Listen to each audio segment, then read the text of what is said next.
Dans la liste des maîtres de midi qui ont marqué l'émission fétiche de Jean-Luc Reichmann, on peut compter Timothée, éliminé en 2017 après 83 participations. Que devient celui qui était présenté comme agriculteur dans l'Aveyron? En 13 années de diffusion, les 12 coups de midi est devenu l'un des rendez-vous quotidiens les plus populaires du petit écran.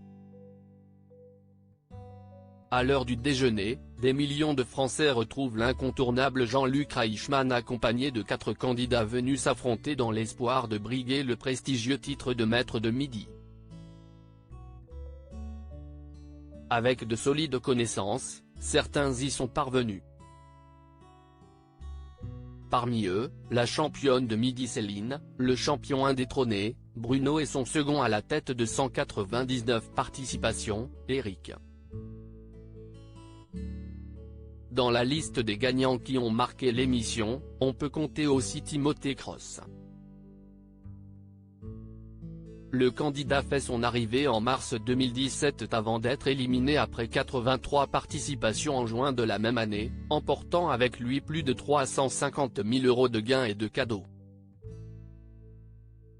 Sur le plateau de TF1, l'agriculteur de Cantouin dans l'Aveyron a brillé par son impressionnante sa culture générale et son incroyable gentillesse, devenant ainsi l'un des favoris du public.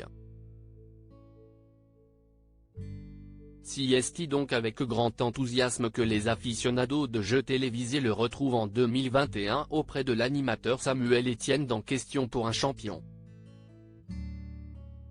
Là aussi, le challenger bat ses concurrents à plate couture et s'illustre en grand vainqueur avant de faire ses adieux quelques semaines plus tard.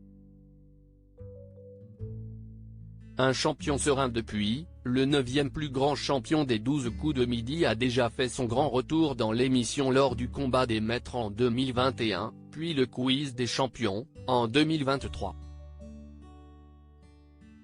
Loin du feu des projecteurs, le redoutable participant remarque que CIST le calme plat côté cœur.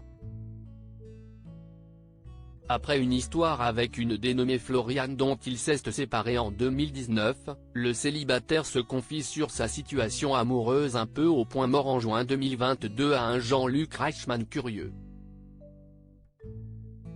En attendant de peut-être le retrouver dans une nouvelle saison de L'amour est dans le pré, le jeune homme se consacre à son exploitation agricole qui se porte bien, malgré la récente crise sanitaire.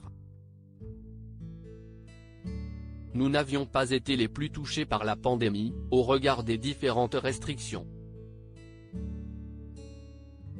On a continué à exercer à peu près normalement. J'habite dans une région peu peuplée, donc on a été relativement épargnés. On est quand même très heureux que les choses commencent à redevenir normales, indique-t-il à Télé Loisirs en 2021. À la ville, tout va bien donc.